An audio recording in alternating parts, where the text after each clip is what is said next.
You ever catch yourself lying awake at night, staring at the ceiling, wondering why she only sees you as a friend?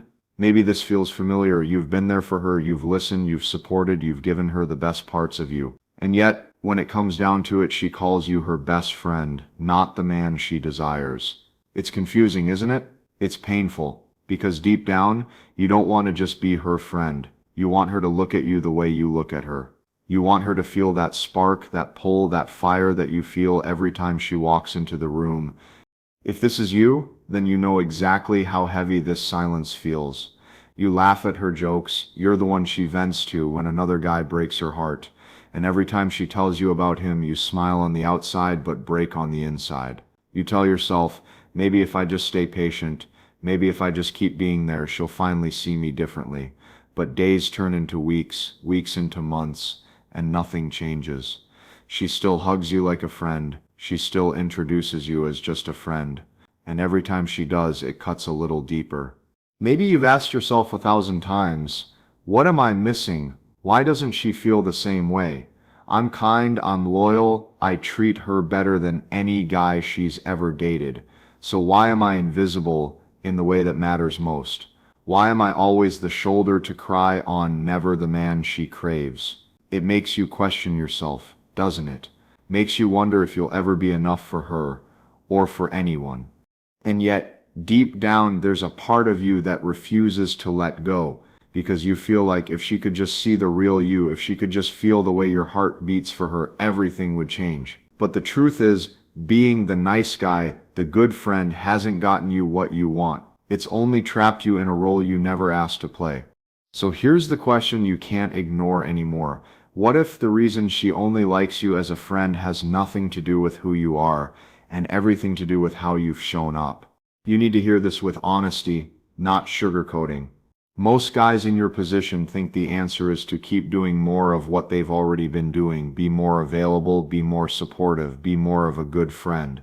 But that's exactly why you're stuck where you are. The more you try to earn her attraction by proving your loyalty, the deeper you dig yourself into the hole of being her emotional crutch instead of her man.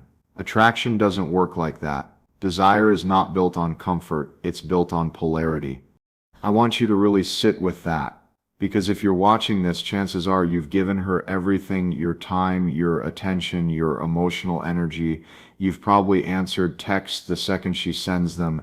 You've cleared your schedule to be there whenever she calls. And while that feels like the right thing to do, it doesn't create the kind of tension that makes a woman look at you with hungry eyes. It creates safety. It creates stability. But safety without polarity feels like friendship. And that's why she keeps you in that box. See, here's the hard truth. Women don't fall for men they feel they completely control. They fall for men they respect. And respect doesn't come from being endlessly available. It comes from a man knowing his value and holding his ground. This is one of the core masculine principles most guys never grasp. If you pedestalize her, if you orbit her life like a planet around the sun, you kill the very attraction you're hoping to spark. A man who truly understands his worth doesn't need to chase her approval. He knows that his attention is valuable, and he gives it with intention, not desperation. Think about it. When you first met her, there was a moment where she didn't know what to make of you. Maybe there was curiosity. Maybe there was even a flicker of interest. But somewhere along the way, you trained her to see you as predictable, safe, always there at the snap of a finger. And the moment she realized she had you locked down before she ever had to earn it, that's when the attraction began to die. Now, this doesn't mean you need to become cold, distant, or start playing games. That's another mistake men make, swinging from one extreme to the other. What it means is you need to realign with another masculine principle, leadership. Not leadership over her, but leadership over yourself. A man who leads his own life doesn't put it on pause for someone who hasn't chosen him. He builds, he creates, he pursues his purpose with or without her. That energy, that grounded focus is what women feel in their core. It's what pulls them out of the friend zone mindset and makes them wonder, did I underestimate him? Did I overlook something real? Most men think the friend zone is a death sentence. It's not, it's simply feedback. It's her saying, the way you've been showing up doesn't ignite me. And that's not the end of the story. It's an opportunity to shift. But the shift doesn't come from begging for a chance or confessing your feelings in a dramatic moment. It comes from embodying the type of man she can't help but see differently. That means setting boundaries. That means not being her emotional dumping ground when she runs to you about other guys. That means showing her, not with words but with actions, that your time and energy are not limitless. They're valuable. Here's the paradox. The moment you stop centering your world around her, she will begin to notice. Because what a woman feels most deeply is the difference between a man who is waiting for her to decide his value and a man who has already decided it for himself. The first one stays in the friend zone forever. The second one makes her question everything. So let's be clear. You don't convince a woman to want you. You don't argue your way out of the friend zone with kindness, loyalty, or endless proof of devotion.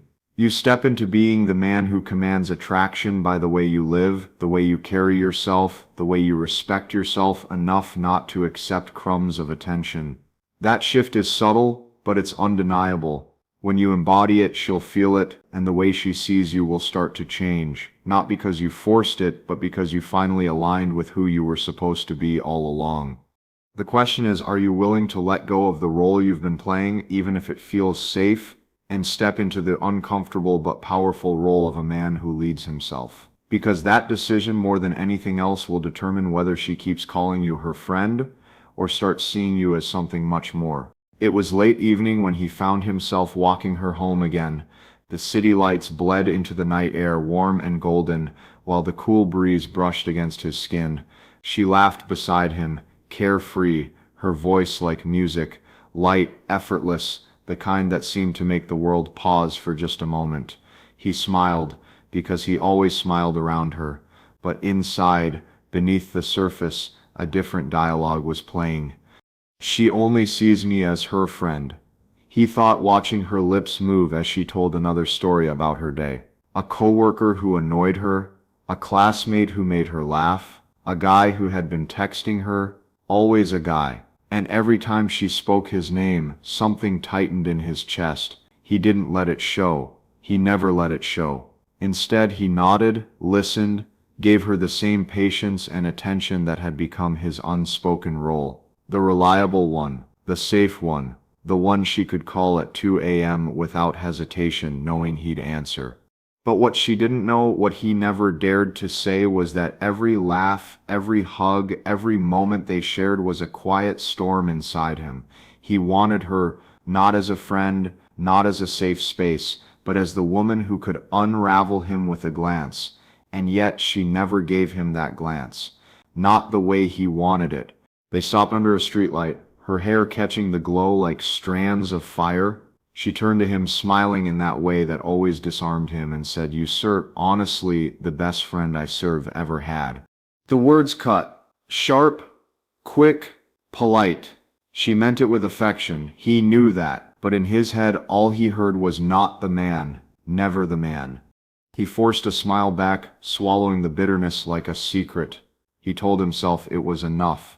That being near her, even as just a friend, was better than not being near her at all. But deep down he knew it wasn't true. He could feel the ache of it every time she leaned her head on his shoulder, every time she hugged him goodnight, every time she looked straight through his desire as if it didn't exist.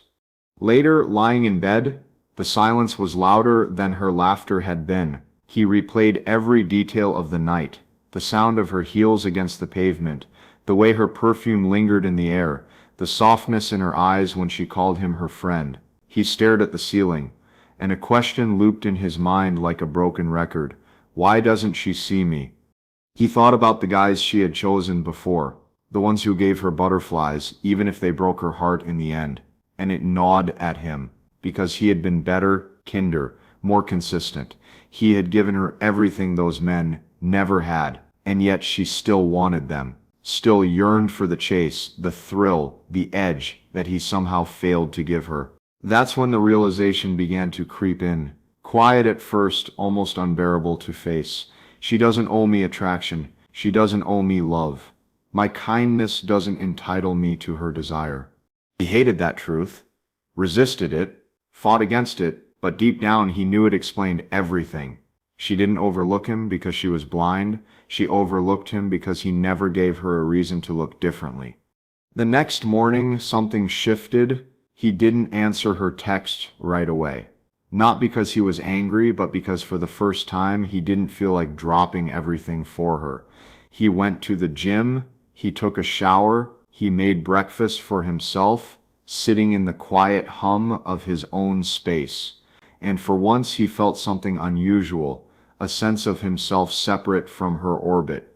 When they met again days later, she noticed he could see it in the way her eyes lingered, confused, searching. She asked why he hadn't replied sooner. He just shrugged, calm, grounded, as if her attention wasn't the center of his world anymore. That night, as they walked once more under the city lights, he didn't hang on her every word. He didn't nod endlessly, waiting for a moment to prove his worth. Instead, he let silences stretch. He laughed when something was genuinely funny.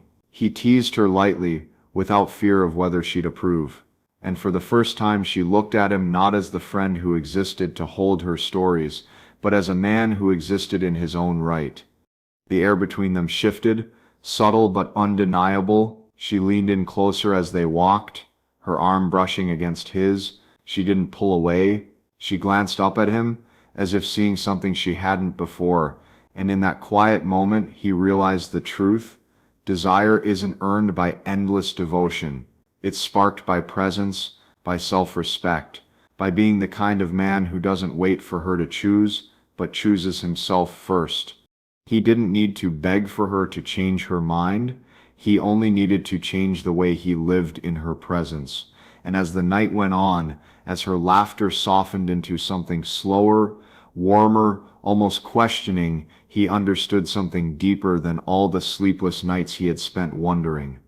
It was never about convincing her to want him. It was about becoming the man who made her wonder how she ever saw him as just a friend. One of the hardest pills to swallow in this situation is realizing that most of what you believe about how attraction works is backwards. You've been told your whole life that if you just treat her better than other guys, if you just stay loyal, patient, endlessly available, eventually she'll wake up one day and realize you were the right choice all along. But that's not how attraction works. Attraction isn't a reward for good behavior. It's an instinctual response to who you are and how you carry yourself. Here's the first false belief. If I'm always there for her, she'll eventually choose me. That sounds noble, it sounds romantic, but it's not reality.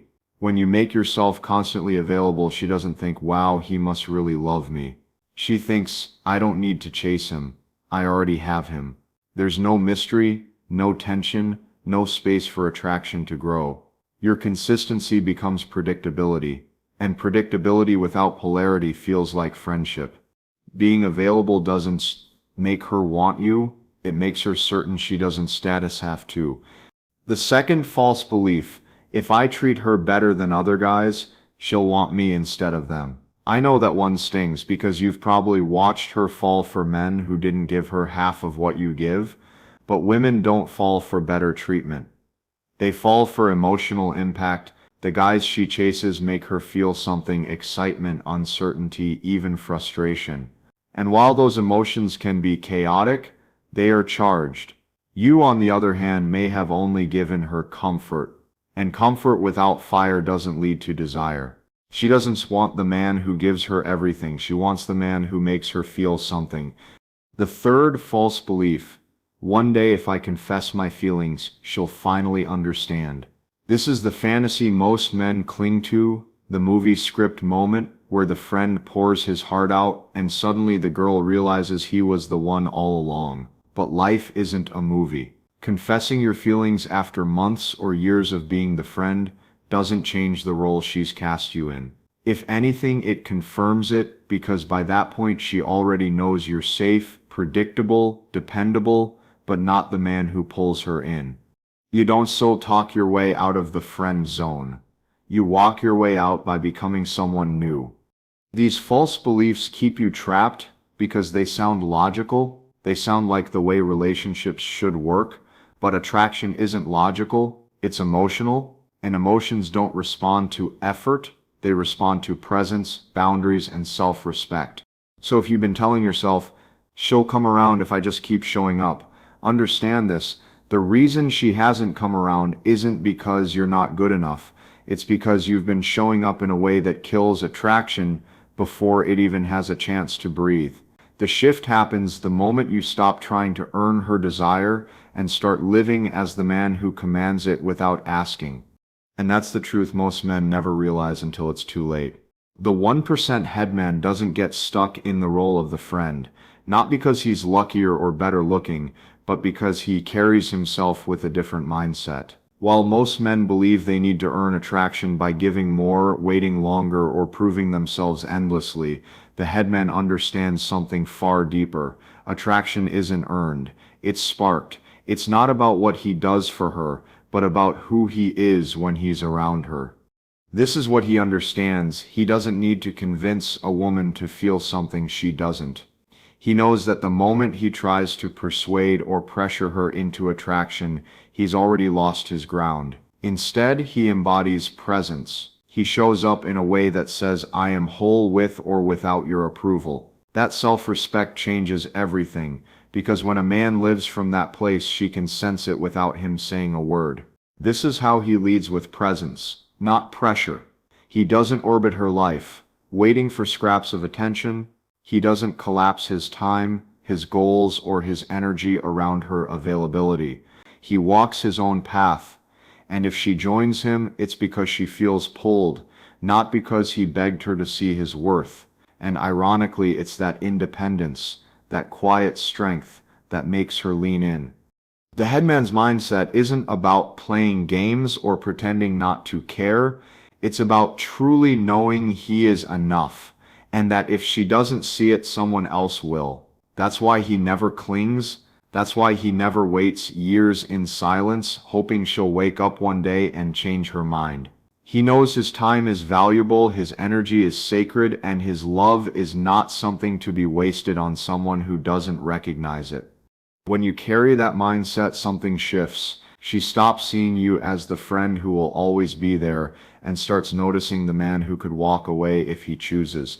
And that possibility, that presence, is often what sparks the very attraction you've been waiting for all along. There comes a moment when the weight of waiting becomes heavier than the fear of letting go. You feel it in your chest, that quiet ache every time she calls you friend.